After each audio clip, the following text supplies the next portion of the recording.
Este programa es un producto de Agencia de Comunicación y Producción Ocio Noble. No, esto no es coca, papi.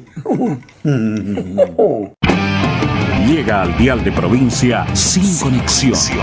El único programa del éter que no necesita módem. Sin Conexión. Todos los sábados, desde la hora 20. Alejandro el Negro Gutiérrez te invita a desconectarte de las redes para volver a conectarte con todo eso que dejaste abandonado. Sin Conexión. Una respuesta casi elocuente dentro del dial para quienes se quedan sin el poder de la internet. Sin Conexión. El único programa del éter que no necesita módem. Sin Conexión. En 1973 se escribió la primera página de la relación del peronismo con el rock nacional. Fue el 31 de marzo de ese año, cuando se realizó en la cancha de Argentinos Junior el único festival dedicado a festejar la reciente victoria de Héctor Cámpora. Ocurrió el 31 de marzo de 1973, un día después de que la Junta Electoral confirmara la victoria de Héctor Cámpora. El candidato de Frente Justicialista de Liberación se había impuesto el domingo 11 por el 49,56% de los votos, apenas unos décimos debajo del 50,01% necesario para evitar el balotaje, previsto para el 15 de abril. La única vez que se dispuso ese mecanismo antes de la reforma constitucional de 1994. Pero Ricardo Balbín, que había cosechado apenas el 21,29% y no tenía chances técnicas de remontar semejante desventaja, se tomó 19 días para anunciar su retiro, definiendo así la disputa presidencial. Aquel sábado 31 de marzo se produjeron en el estadio de Argentinos Junior dos hitos simultáneos. Por un lado, el único festejo oficial del primer éxito electoral del peronismo tras 18 años de proscripción. Pero al mismo tiempo, el acercamiento fundacional entre la política democrática y el rock argentino. Lo denominaron Festival del Triunfo Peronista y en la cartelera figuraban jóvenes que hoy consideramos próceres de esa expresión cultural como Charly García con Sui Generis, Luis Alberto Spinetta junto a Pescado Rabioso, Papo, Pajarito Saguri y tres malescritos, León Gieco, Lito Nevia y un tal Gabriel Acecas, que en realidad no era un muchacho, sino que era Gabriela Parodi, la primera mujer que grabó un disco en esta escena. Yo no quería ir a tocar allí, pero como fueron todos los grupos de rock, también fui, aunque no me gustaba la onda. Recuerdo que estaba Solano Lima y se decía cualquier pavada. Detrás del escenario había un muchacho que estuvo en la masacre de Trelew. Quiso hablar y nadie lo dejó. La gente lo cargaba. Fue todo de última, fustigó Charly García, quien ni siquiera subió a tocar. Es que después del discurso del vicepresidente electo y del show de la banda del oeste, sobrevino un diluvio que obligó a suspender todo para siempre. Quedó instalada, sin embargo, una duda de venir al mito. El afiche publicitario del festival anunciaba al final de la nómina a Juan Domingo. ¿Iba a aparecer el propio Perón hablando una vez que terminaran de tocar todas las bandas? En realidad, se trataba de un grupo de efímera existencia que había grabado un simple con dos canciones tituladas Preguntar a Juan y Respuestas a tu carta. El verdadero Juan Domingo estaba en Madrid con Cámpora y tenía ese sábado 31 de marzo de 1973 cita acaso más histórica pero menos recordada, su único encuentro en 12 años de exilio con Francisco Franco. Este texto lo escribió el colega y amigo periodista Juan Ignacio Provéndola para Página 12, del cual nos apropiamos para el principio de este programa y claramente lo vamos a escuchar más adelante con algunas reflexiones acerca de este hecho cultural histórico ocurrido en marzo de 1973. Hoy, a 50 años, volvemos a rememorar en anécdotas todo lo que fue el Festival del Triunfo Peronista. Bienvenidos. Sin Conexión, con la conducción del Negro Gutiérrez. Guara Guara Geek. Cine, series, relatos, algo así. Columnista Café Azar. Café querido, ¿cómo estás? Hola Ale, contento de volver a reiterar, reanudar, volver a poner en camino esta tertulia, este ritual de la charla que tenemos cada tanto sobre las cosas que nos gustan.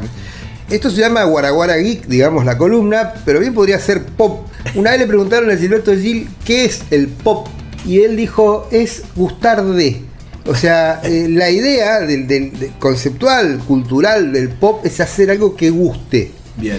Pero además tiene que ver con lo que a uno le gusta. Entonces, esta columna bien podría ser una columna pop. Una columna pop. Se enojó Lali Expósito por el tema de las ternas de los premios Gardel. Es para otra columna, digamos. Claro. Seguramente no vamos a hablar acá, sí. Pero son muy graciosas. Igual el nombre es hermoso. Guaraguara me gusta, sí, obvio. Sin dudas, sin dudas.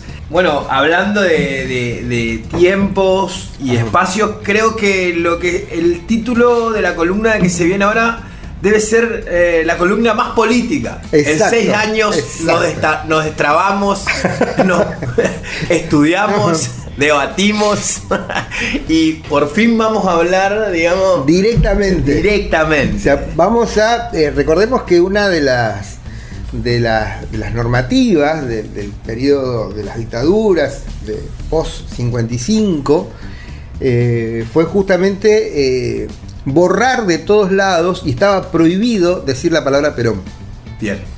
Esto fue del 55 al 73. Después ya, bueno, finales en los 70 ya empezó a moverse un poco más la cosa con la resistencia peronista, con todo esto, pero como si borrando el nombre se borrara el movimiento histórico o las políticas que hicieron que ese movimiento histórico esté tan presente aún al 2023. Claro. O sea, ¿qué significa Perón? ¿Qué significa el peronismo? Bueno, es algo que todavía despierta amores y odios, por decirlo suavemente. Exacto. Y en base a esto, Café, tenemos mucho material para poder debatirlo, ¿no? Porque... Claro, nobleza obliga. La columna comienza con la nota de Juan Ignacio Provéndola en página 12, el Festival del Triunfo Peronista. Yo la había leído, después me la mandaste y dijiste, bueno, sale columna, y me parecía que era interesante porque nos permite reflexionar sobre muchas cuestiones ligadas al rock argentino, al peronismo, a la política. Es como que dispara para muchos lados y eso es lo que hace interesante por ahí un tema, ¿no? Exacto. Escuchamos lo que nos dejó Juan y Provéndola a nosotros y después continuamos. Bueno, el Festival del Triunfo Peronista fue el primer evento en el cual la política orgánica y partidaria se acerca a la cultura rock argentina con buenos propósitos, digamos, ¿no? Hasta ese entonces el vínculo de la política con el rock era a través del Estado y con fines persecutorios, racias, censura, alguna noche en un calabozo y no más que eso. Pero bueno, tiene que ver también con cierto momento, cierto espíritu de época. El levantamiento de la proscripción del peronismo genera buenas sensaciones en la sociedad, pero especialmente en los jóvenes.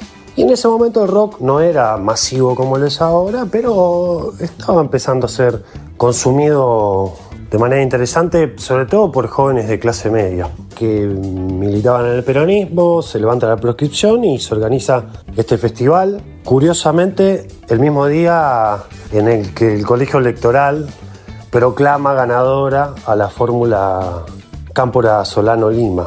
Así que bueno, en realidad lo más interesante del evento es el afiche. Digo lo más interesante porque después finalmente llovió y tocaron solamente 2 bandas, es decir que a nivel artístico no sucedió nada. De hecho, las 2 bandas que tocaron, una la banda del Oeste, integrada por algunos de los militantes que organizaron el evento, que se hizo en el Estadio Argentino Juniors, y la otra, bueno, la pesada rock and roll de Billy Bond. Ambas recuerdan que tuvieron problemas de sonido, es decir que ni siquiera las bandas que tocaron se pudieron lucir. Pero en otro punto, bueno, es una postal muy interesante de lo que era, por un lado, la juventud, podríamos decir la juventud de clase media porteña, porque ese era el perfil no solo de las personas que fueron al Estadio Argentino, sino también de las bandas que estaban en la programación. Pero también fue una interesante postal sobre las internas que ya estaban empezando a visibilizarse del peronismo, ¿no?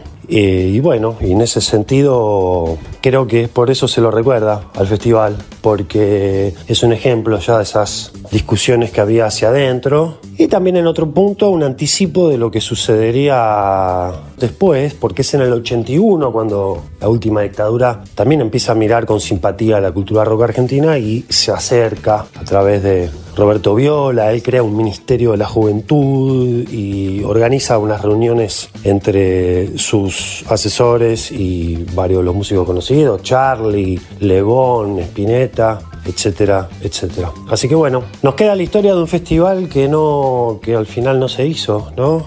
Y a partir de ahí se sacan un montón de conjeturas de lo que podría haber sido, en un punto en cierto paralelismo también con la vuelta de Perón, ¿no? Y esta también idea de lo que pudo haber sido a partir de la muerte que, bueno, dejó inconcluso al menos su regreso al poder político. Comunicate con nosotros al 03-764-6479-64. Pareciera ser que Juani es el que le toca, ¿no? En el universo de las personas periodistas que tienen que escribir sobre el rock, irse para el lado de la política, ¿no? Claro. Rock Politique es su gran artífice.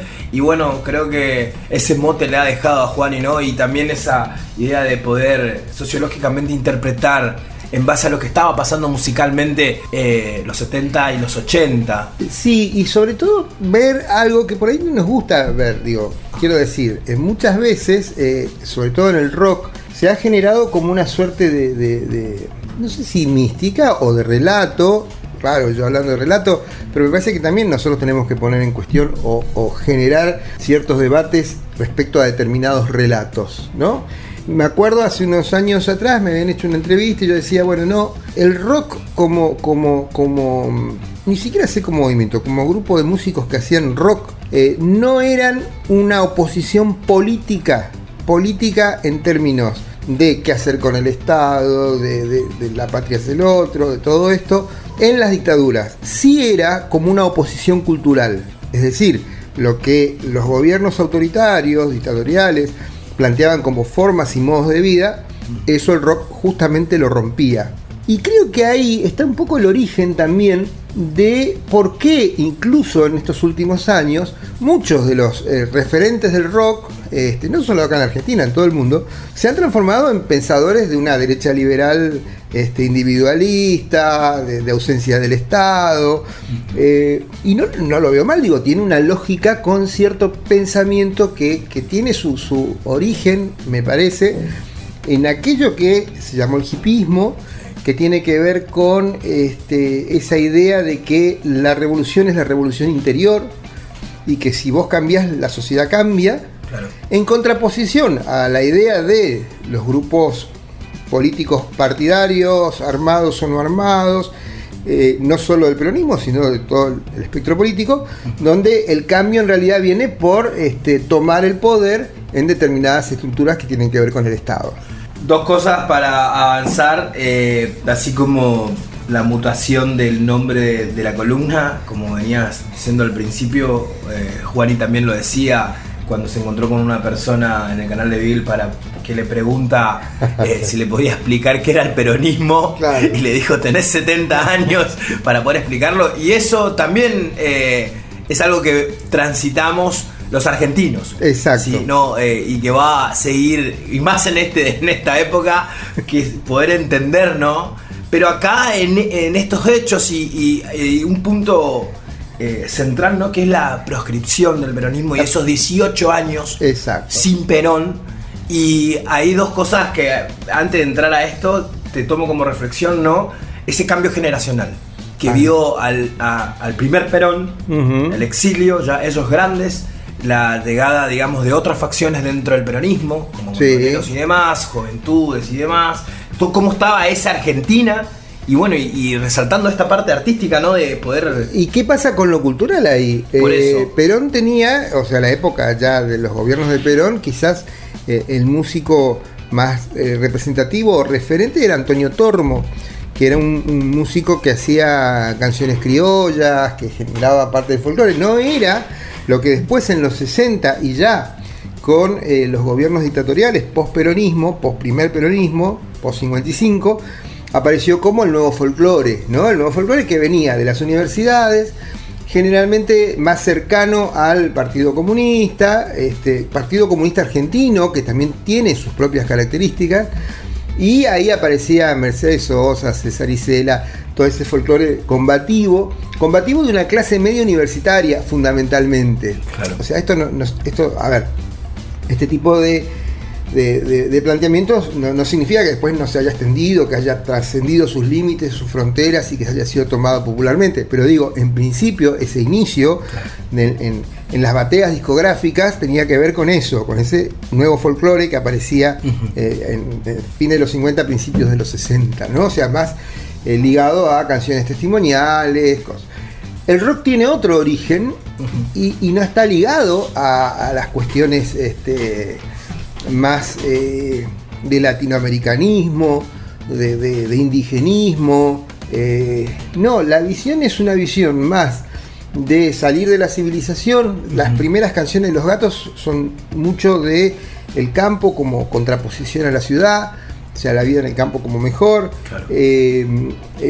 Almendra, bueno, tuvo una búsqueda poética. Si bien Spinetta quizás, y paradójicamente, sea uno de los que en su momento, al principio, junto a Emilio del Guercio, estuvieron en lo que era Jaén, una especie de boceto de lo que después va a ser la juventud más incluso de derecha, que después los echan justamente porque ellos estaban fumando un porro y porque era una cuestión moral, porque también estaba esa otra cosa. Por eso digo que el rock más que nada venía a corroer ciertas cuestiones de lo que tendría que ser una vida comprometida, ya no solo en la derecha, sino también en la izquierda o en los sectores más ligados a la militancia armada. Claro, si vos te fumas un porro y estás pensando en términos de guerra, claro, está complicado, digamos. ¿Qué clase de porro fumás? Claro, exactamente, sí. Vos tenés que estar. Esto lo estamos diciendo en broma. Claro. Esto generó toda la gran tragedia argentina, digamos. Sin dudas. 30.000 desaparecidos, bueno, todo un montón de cosas. Pero el rock en ese sentido, más que nada, lo que quería es que no lo jodan. Claro. Que hagamos nuestras fiestas, déjame ser. Ahora, en esa fiesta, sí daba cuenta de la posibilidad de pensar otra vida distinta a la que la sociedad, entre comillas, normal, proponía. Solamente voy a decir, con este inicio que dijiste, digamos, qué suerte que tuvimos Charly García y Luis Alberto Spinetta y Billy Bond, sí, dando vueltas en este revuelo, ¿no? Fundamentales. Claro, pero bueno, fíjate. Desde su obra y desde sus discursos, ¿no? Sí, pero Charly tiene sus vueltas, todos tienen sus vueltas. Sí. Spinetta, en algún momento, hablando de las madres de Plaza de Mayo, dice, bueno, sus hijos hicieron cagada. Charly mismo tiene alguna actuación con el operativo Independencia, gobierno militar, y contra la llamada subversión, entre comillas, en Tucumán, o sea, con la máquina de hacer pájaros va. Pero esto que uno puede decir, che, no, para mí no es una cuestión de juzgamiento, quiero decir, es un relato de varias cosas que fueron pasando y donde el rock tuvo sus idas y vueltas. Sí. O sea, de hecho después, ya con, qué sé yo, Canción de Alicia en el País, Charly ya no tiene discusión respecto a lo que significa como artista y como tipo que sintoniza el sentir popular. Quiero decir, Charly tiene esa capacidad. Quizás Spinetta no tanto. Spinetta tiene una búsqueda más personal, más estética, más artística. Sí. No deja de apuntalar ciertas cuestiones, como Maribel y todas estas cuestiones con el tema desaparecidos, pero nunca fue el rock en este sentido como la canción de protesta que en su momento, no sé, encarnó Piero, donde la cosa era más literal. O sea, es decir, que se vayan ellos o para el pueblo que es del pueblo, no requiere mucho pensamiento poético en general. Quizás más protesta. Quizás ahora sí, digamos, sí, pero sí. Hay todo un texto de Pablo Neruda maravilloso que es una defensa del brulote, ¿no? Del panfleto, ¿no? O sea, es decir, en tiempos de guerra y de enfrentamiento, bueno, el panfleto es un elemento válido y también es un arte de la literatura o de la escritura, pero no eran las letras así. De hecho, si uno escucha Canción de Alicia en el País, hay toda una serie de metáforas ligadas a la historia argentina con puntos de base bien claros, pero que no son directas. Me da la idea que esto que pasaba en el 70, después con la primera masividad de los medios, ¿no? La televisión, la radio, Claro. las revistas de rock, siempre quisieron empujar. Ahí lo veías en la foto de la nota de Rolling Stone, nota de una revista que es del Grupo La Nación, Sí. que vale la pena aclararlo. Hay una de Carlos Campolongo cubriendo el festival del que al final todavía no lo mencionamos, muy jovencito en el campo de Argentinos Juniors, cubriendo para la televisión el festival. Claro. Carlos Campolongo, que termina ahora al lado de Viviana Canosa, rarísimo. Por ahí la gente tiene que trabajar, pero Claro. es el periodista que fue a cubrir así con una onda muy Para que veas cómo son para que veamos cómo son las cosas. claro, nueva olera, moda nueva olera. Volvemos a la circunstancia del país de Argentina, 1973, estamos llegando a marzo, elecciones presidenciales, se Exacto. está prescribiendo la prescripción, eso no va a pasar nunca más, ¿no? Obvio, de hecho, entra Cámpora y Solano Lima porque Perón no podía ser. Claro. La consigna era Cámpora al gobierno, Perón al poder. La vuelta de Perón de España. Y un festejo grande. Estaba leyendo una nota maravillosa de Gabriel Plaza sobre el origen de lo que fue la canción Yo Tengo Fe de Palito Ortega, que tiene que ver justamente con esto. O sea, él la compone después del triunfo de Cámpora y Solano Lima, cuando vi una serie de personas festejando. Ajá. Y dice que la escribió, fue una de las canciones que escribió más rápido. Después Oscar López Ruiz es un poco el que hace los arreglos. Ajá. Que le hace esa cuestión así medio mántrica y medio yo veo a veces, y esto voy a tirar una fruta, ¿no? Entre tantas. Digo que fruta antes que nada. Pero me da la sensación de que las canciones que quedan enraizadas en la memoria, en el sentir popular, tienen una estructura mántrica y de rezo. Bien. Merceditas, Paloma, Yo Tengo Fe, son canciones que uno las escucha y es como una cuestión, te diría, yo que soy ateo, diría una cuestión religiosa, que hace que esas canciones queden pegadas en la memoria, en el oído y en el corazón. O sea, nos guste o no nos guste, o sea, podemos no soportarlo a Palito Ortega, claro, pero no podemos evitar, cuando escuchamos Yo Tengo Fe, saber cómo sigue la melodía, claro, y cómo se va metiendo.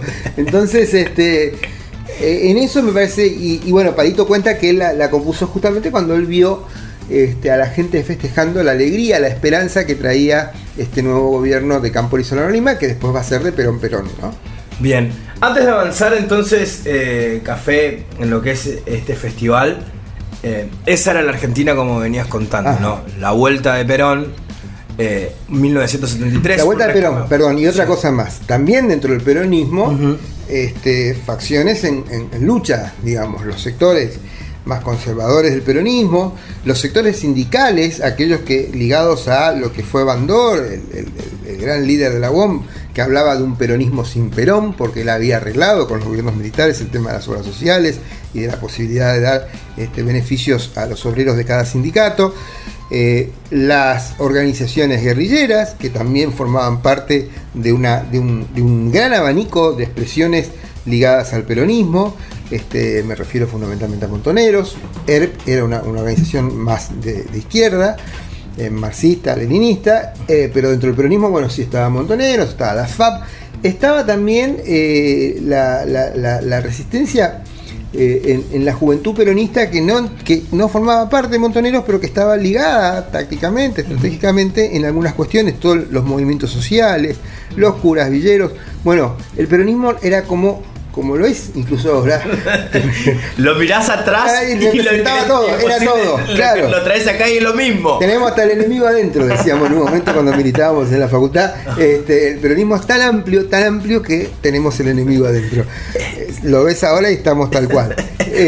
Por eso cuando estás contando, parece que lo hace una relación con la actualidad y te hace pensar, digamos, que bueno, que es una parte del peronismo es eso, ¿no? Claro. Y esta agrupación que es un poco la que organiza el festival, que son estas brigadas peronistas, ligada a otra agrupación muy fuerte, muy potente, territorial, pero más de derecha. Sí es que se pueden poner, y eso también yo lo pienso ahora y digo, estamos trabajando con categorías derecha-izquierda que no sé si tienen algún tipo todavía de asidero, dentro del peronismo quiero decir, ¿no? O sea,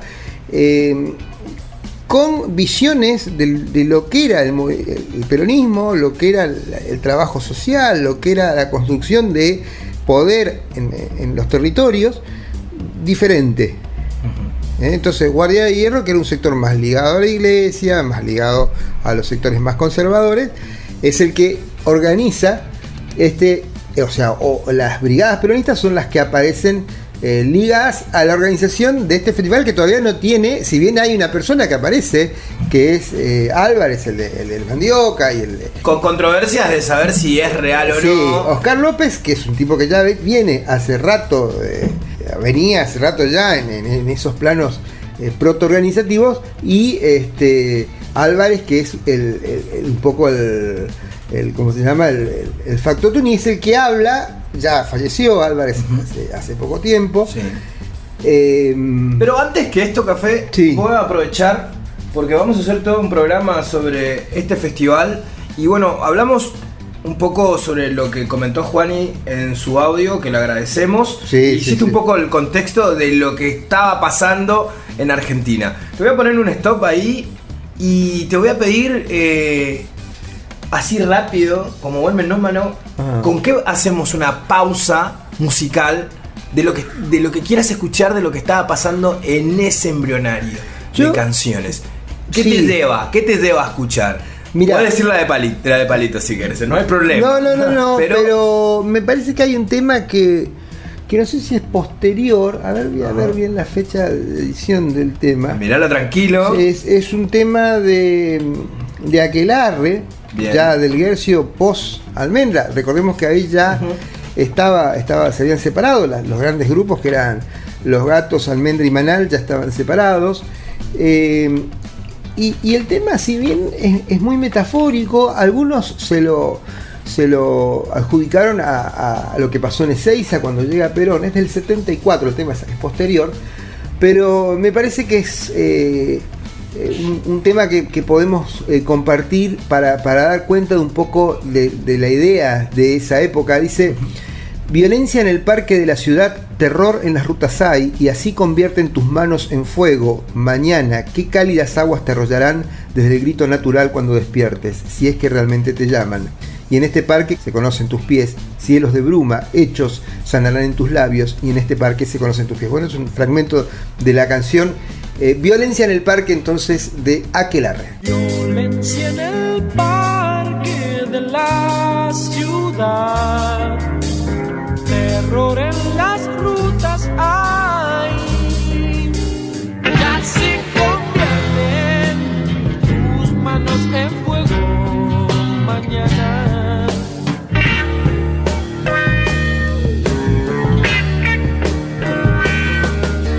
Qué cálidas aguas te arrollarán desde el grito natural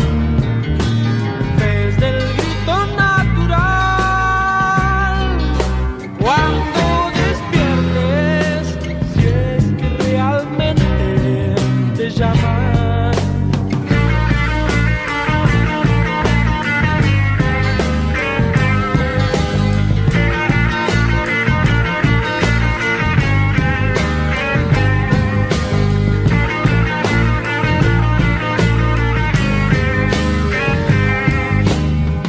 Y en este parque se conocen tus pies, cielos de bruma hechos sanarán en tus labios.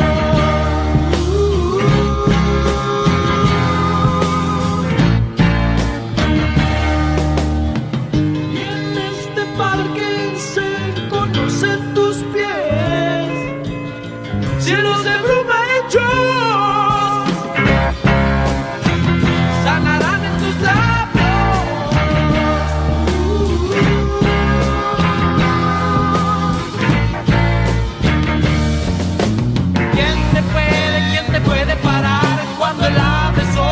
luz de libertad.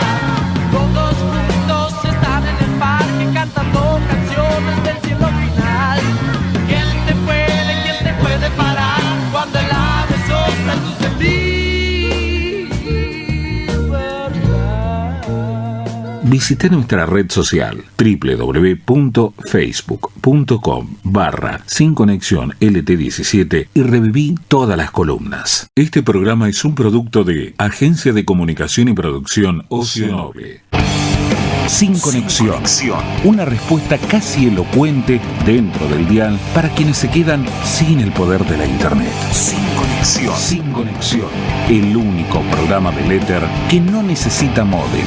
Sin Conexión.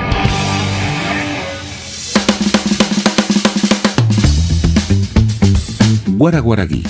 Cine, series, relatos, algo así. Columnista Café Azar. Qué bueno también, Café, poder escuchar este tipo de canciones. También son otros gustos en otros tiempos, ¿no? Claro. Que hace poco escuchaba a alguien que decía, hay pocos grupos ahora que suenen como los que sonaban en aquella época.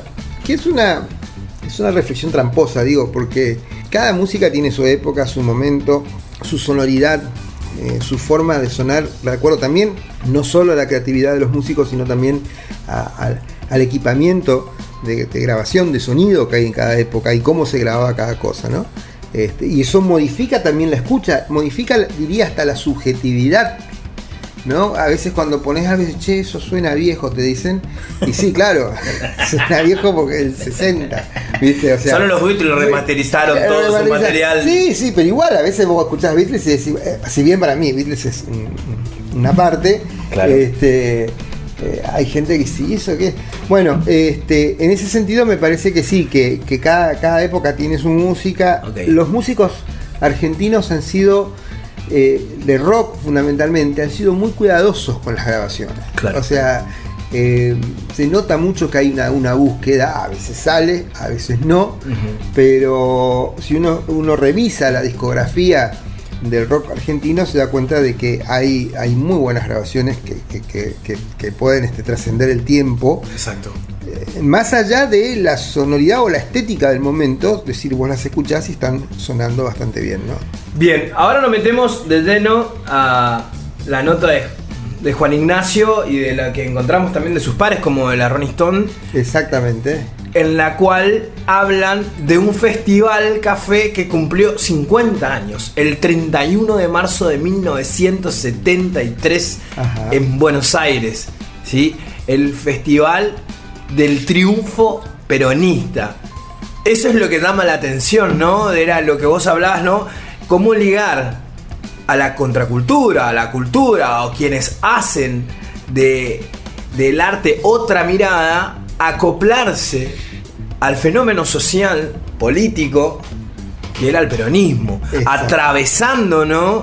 Atravesándonos a todos los que eran esa parte de la sociedad, ¿no? El crecimiento de esa generación, porque también hablamos de lo que uno siente. No es lo mismo sentir a los 37 o pasado los 50 lo que sentías entre los 17 y los 25. Claro, la obvio. Calle, los lugares, con quién te juntabas, lo que sentías en ese momento.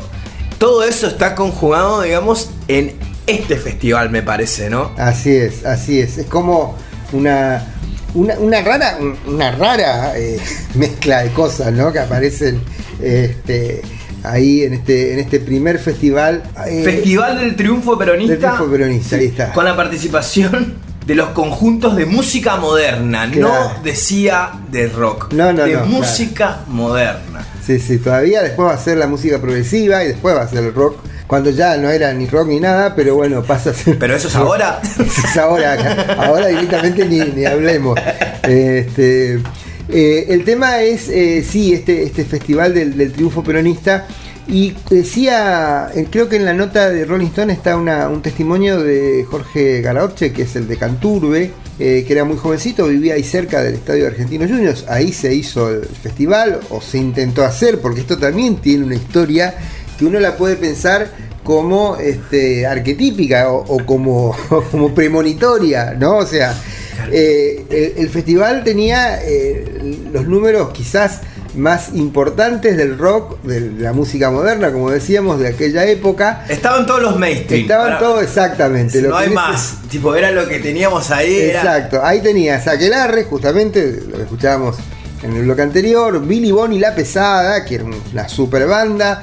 Papos Blues, Pescado Rabioso, Sui Generis, Dulces, que sería, no sé si después Dulce 16, esta es la banda del Oeste, Vivencia, que era un dúo acústico folk con grandes arreglos vocales, medio de derecha también, y sigo utilizando las categorías, tendría que sacarlas de mi vocabulario, hacer como hizo la dictadura y prohibirlas. Miguel Eugenio, que eran también un dúo bastante importante. Gabriel, que era Gabriela, la primera y mítica cantante de rock argentino. León Gieco, Mal Escrito. Rubén Porcheto, que era Raúl Porcheto. Escarcha, Color Humano, la banda del Mino Molinari. Lito Nevia, también Mal Escrito. Y Pajarito Seguri, y la banda esta que es Juan Domingo y sus muchachos, que es maravillosa. Esa después la vamos a escuchar, pero creo que con eso hay una reflexión que hay que hacer, digamos, ¿no? Este line-up es insuperable a cualquier line-up de cualquier festival de toda la Argentina. Claro. Sin dudas. Joven argentino, te esperamos en el estadio de Argentinos Juniors. Invita Brigada Juventud Peronista, entrada gratis. Nada, qué decir, pensando desde un lugar lo que habrá sido la antesala de todos, de los camarines. Sí, claro. Los camarines. Entonces, en este momento tan increíble que encima no salió porque el festival no se terminó de hacerlo. Eso es otra historia porque se largó a llover. Sí. Pero me imagino toda esta gente dando vuelta por ahí. Sí. Vos sabés que pocos tipos expresaron su afiliación o su simpatía con el peronismo del rock, digo, ¿no? O sea, Lito Nevia es uno, pero fíjate que Lito en su testimonio apenas se acuerda del festival. Bueno. Otro que veo que no está y que sí estuvo, o sea, decían que estaba, y eso habría que corroborarlo, pero como que estaba más cercano a la Juventud Trabajadora Peronista, era Morris, pero que estaba del otro lado de Guardia de Hierro. Pero la mayoría no tenía, y bueno, y decía esta primera experiencia de juventud de Spinetta con Del Guercio, en las agrupaciones de jóvenes peronistas o de jóvenes nacionalistas, sería más que nada Jaén, creo que se llamaba la agrupación. Pero después el resto no, incluso el mismo Billy Bond.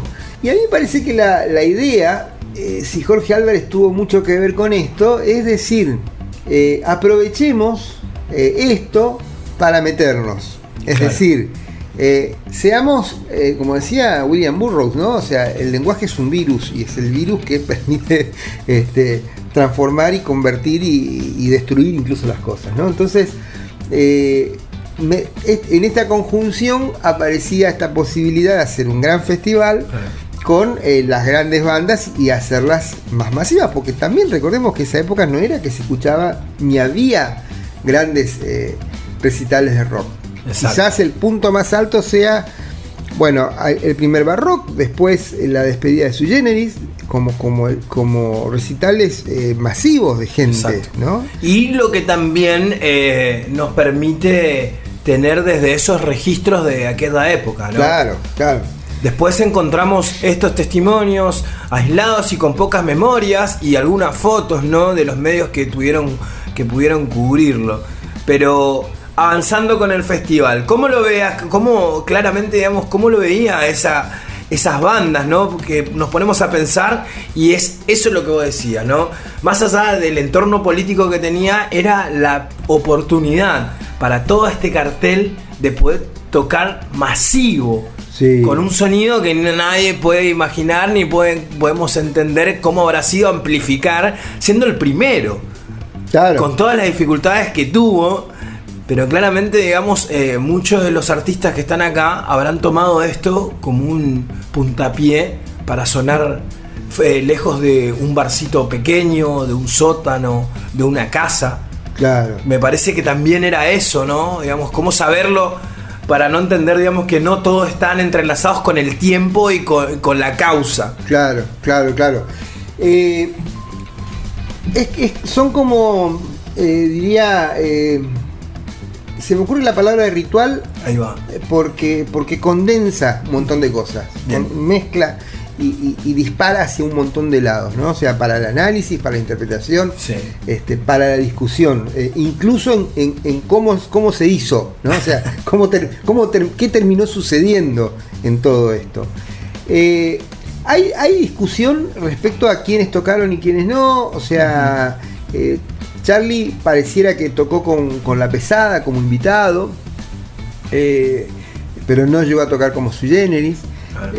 Se arma una tormenta terrible, anticipatoria de todo lo que iba a pasar en el país, y hace que el festival se suspenda, ¿no? Claro. Pero lo que vos decías, ese carnaval de donde había de todo, ahí adentro, algunos dicen que estuvo Solano Lima, otros dicen que no.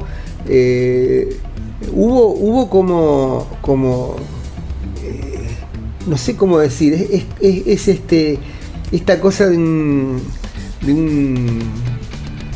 carnaval. A mí se me ocurre la idea de carnaval, pero de carnaval no en el sentido de las máscaras, sino en el sentido de la cuestión de lo que no es y de la ficción, sino un carnaval en el sentido de la mezcla. Exacto.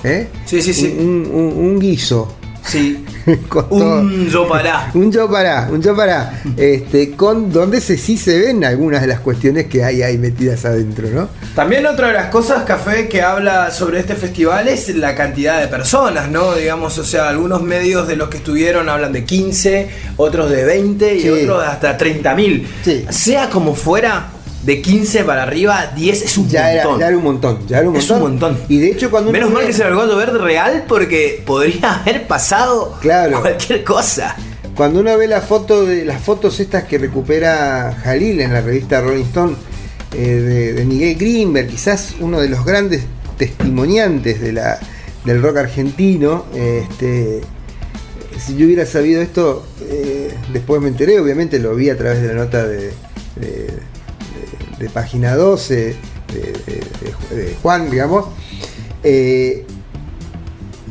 Él seguramente tendría mucha data sobre lo que pasó ahí, porque Grimberg era como el intelectual del grupo, el tipo que podía pensar y que podía entender esta dicotomía que te decía al comienzo entre esa búsqueda individual de cambio personal, el tema del reviente, ¿no? Que bien lo relata en su momento Jorge Asís, y que de alguna manera Billy Bond es un poco su referencia, y el tema de el compromiso político militante de transformación social, ¿no? Con las estructuras de poder, con todo esto. En ese sentido me parece que Grimberg sabía exactamente qué era el peronismo, Bien. qué significaba el peronismo, pero también qué significaba el rock y la apertura de conciencia. O sea, si tuviéramos que buscar el eje o quien pudiera sintetizar todo eso, ahí está Miguel Grimberg, que en las fotos de la nota de la revista Rolling Stone uno ve lo maravilloso que es, digamos, ese festival y la gente, la cantidad de gente en el estadio de Argentinos Juniors. Exacto. Para conclusiones finales, ¿no, Café? Es un festival, entonces, como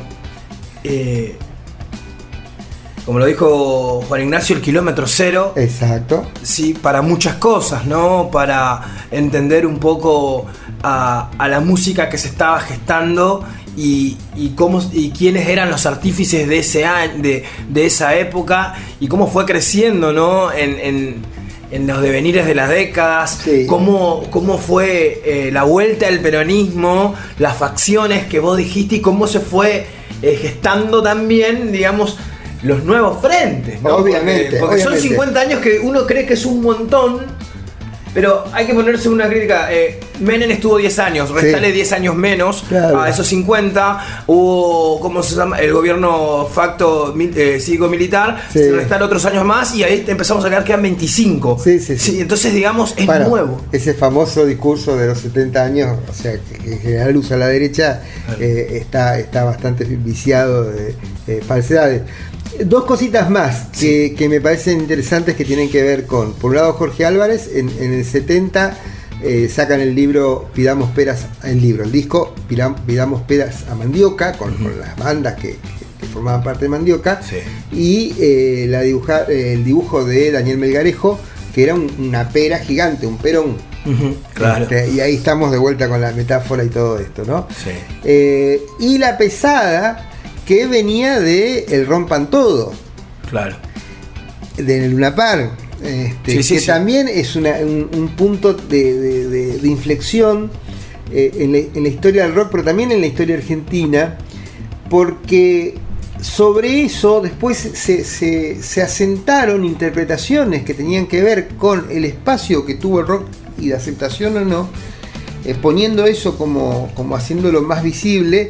Por ejemplo, en el documental que produjo Santolaya y que se llama justamente Rompan Todo, pero que en una especie de juego bastante perverso, el Rompan Todo se llama el documental, o la serie documental, y sin embargo ponen el Rompan Todo del Luna Park de la pesada como responsable de que el rock haya quedado marginado de distintas audiencias y demás. Claro, hicieron como una visión de esa frase y lo llevaron para el lado más sucio. Claro, en vez de reivindicarla, quedó como Claro. y en ese como sentido, lo que piensa el colectivo de la gente, no el social de la gente, de entender de la marginalidad del que hace rock.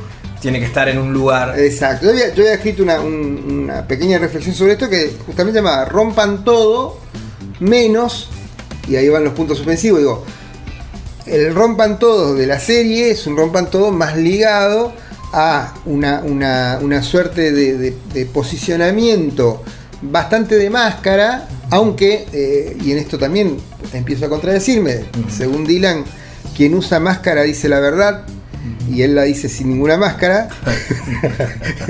No lo sabemos. Claro, o lo sabemos. Dylan puede hacer cualquier pero, cosa. más como marketing, digamos, el rock ha tenido con esta idea de rebeldía, también de individualismo y de crítica a ciertas prácticas capitalistas, ha sido lo más usado por las empresas capitalistas para vender sus productos. Total. O sea, si yo te digo, usá este desodorante porque vas a ser único con este desodorante, y va el tema de no sé, Nirvana atrás, bueno, ante eso es que justamente Kurt Cobain se pegó de cabeza contra la pared. Lo que pasó a René Calle 13 con Nike. Bueno, sí, o Adidas, o lo que fuera. Entonces ahí vos decís, bueno, acá hay algo que es como que se está manipulando cierto sentido, cierta idea, y donde uno tendría que tener un cierto reflejo crítico, por lo menos. Y si bien no significa rechazar todo, decir, bueno, para un poquito, ¿no? Si me está diciendo Rompan Todo, y después Rompan Todo que vos lo sacaste de aquel Rompan Todo histórico, que tuvo que ver con una reacción de la pesada del rock and roll, Levi Libón, ante el maltrato de los chicos que estaban yendo al recital de Luna Park, me estás tergiversando de alguna manera las cosas. Exacto. No fuimos, pero volvamos al festival de esto. Y quedaba un punto. Y era el Rompan Todo, justamente. Bien. Que era lo que venía. Acordate que Billy Bond había hecho, también generando una disrupción cultural, una versión de la Marcha de San Lorenzo. Sí, es verdad. Que era como una canción patria intocable, y que en realidad las orquestas, el rock, en vez de... Me acuerdo, creo que una de las primeras reuniones que tuvo Alfonsín, antes, de hecho, creo que esto lo cuenta Juan, no sé si Juan en este artículo o en otro, no me estoy acordando, en un momento se juntan los músicos de rock con Viola, que fue el último de los dictadores militares de la del 70, que crea, Viola se da cuenta que necesita crear un Ministerio de la Juventud, crea un Ministerio de la Juventud y convoca a los músicos de rock para que vayan a hablar con él para generar propuestas. Claro. ¿Cuál es la propuesta que tienen los músicos de rock? Que las canciones y los himnos los graben bandas y no esas desafinadas bandas militares. O sea, como que ese era la problemática, claro. Digamos. O sea, no se trata de Entiendo. En eso el rock creo que estuvo como medio perdido mucho tiempo en cuanto a cuáles eran los objetivos principales o cuáles son las problemáticas más importantes. No significa que el otro no sea importante. Sí. Pero, digamos, había otros temas, me parece, ¿no? Para discutir con Viola. Total, sí, sin duda. Igual también es fácil, digo, porque esto también forma parte. De hecho, hay una entrevista de Borges, Sábato con Videla, que los convoca, porque de hecho el poder, por más poder dictatorial que sea y autoritario, necesita tender un lazo que lo legitime. ¿Y quiénes son los que lo legitiman? Aquellos que están en el campo cultural con prestigio y reconocimiento. Totalmente. Y que tienen un alcance desde el intelectual. Porque cada gobierno también tiene quienes les escriben y quienes les piensan. Exacto. Y el otro tema son las fotos. Claro. Decir, Menem con los Rolling Stones. Claro. Quieras o no quieras. Famosa foto. Bueno, ¿cómo nos vamos? Nos vamos con esta banda que aparecía al final, que es muy gracioso lo que cuenta Juan Ignacio Provéndola respecto a cerraba Juan Domingo, la banda llamaba Juan Domingo y sus muchachos. Y con esto quiero decir algo. Juan Domingo, que era entre los autores aparece Alberto Kreinerman, que es conocido como Bingo Reina, cantante y guitarrista de conocidos grupos de los 60 como Jackie y los Ciclones, Beto y los Huracanes. Pero con estos temas me pasa lo siguiente, o sea, si estos temas los hubiera hecho Bombita Rodríguez, podrían formar tranquilamente parte del programa Capusotto y sus videos. Hay una frase que dice Marx, escribe Marx en el 18 Brumario de Luis Bonaparte y que se la adjudica a Hegel, y que también la dice Woody Allen y que está muy repetida, que es la historia aparece primero como tragedia y después como comedia, ¿no? O sea, es una cuestión de tiempo. La comedia, la risa es una cuestión de tiempo. En ese sentido me parecen joyitas estas canciones. Que fueron reales. Y que son reales, claro, reales y uno entiende comprometidas, o sea, desde el corazón. La primera que vamos a escuchar se llama Pregúntale a Juan, tranquilamente Juan Perón, sin mencionarlo. Sí. Y la otra es Respuesta a tu carta. Y aquí aparece esto de que el rock lo ha hecho mucho, digamos, ¿no? De no poner la palabra para que la gente la cante, digamos, o sea, y que la palabra en este caso estaba prohibida, que era la palabra Perón. Exacto. Así que nos vamos con Juan Domingo y sus muchachos. Qué mejor manera que terminar esta columna. Gracias, Café. Gracias, Ale. Sin Conexión, con la conducción del Negro Gutiérrez.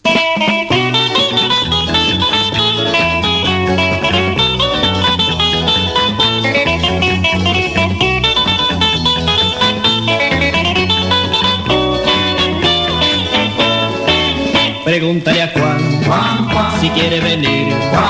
Pregúntale a Juan, si quiere volver. Que todos nosotros lo queremos ver. Pregúntale a Juan, pregúntaselo. Ay Juan, mira que los tuyos se mueren de afán. Ay Juan, mira que los tuyos te van a esperar. El viaje no es largo y todos aquí esperando estamos. Si quiere venir, las cosas no están como él las dejó. Pregúntale a Juan, pregúntaselo.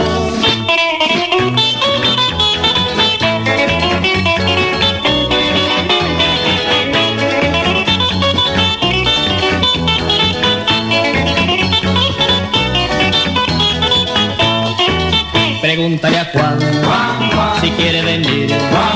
Pregúntale a Juan, si quiere volver. Que todos nosotros lo queremos ver. Pregúntale a Juan, pregúntaselo. Ay Juan, mira que los tuyos se mueren de afán. Ay Juan, ay Juan, ¿cuándo vendrá? Ay Juan, ay Juan, ¿cuándo vendrá? Ay Juan.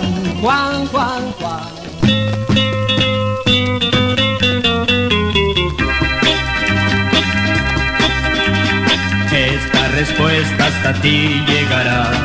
Esta respuesta feliz te hará. Todos daremos un grito de corazón. ¡Viva! ¡Viva! Los muchachos están cansados de esperar. Todos tu voz queremos volver a escuchar. Y por las calles muy juntos poder gritar ¡viva! ¡Viva! Al pasar el tiempo te agigantas más y más. Todos extrañamos tu sonrisa y tu bondad. El pueblo impaciente quiere verte pronto aquí. Y si regresas tú verás. Todos los muchachos por la carrera, con bombos y fotos de gran general. Y en nuestra patria se volverá a escuchar un grito de corazón. ¡Viva! ¡Viva! Al leer tu carta feliz yo me sentí, y al cerrar los ojos te vi de nuevo aquí. Carteles y bombos me decían que volvió, volvió, volvió. Todos los muchachos por la calle irán, con bombos y fotos de gran general. Y en nuestra patria se volverá a escuchar un grito de corazón. ¡Viva! ¡Viva!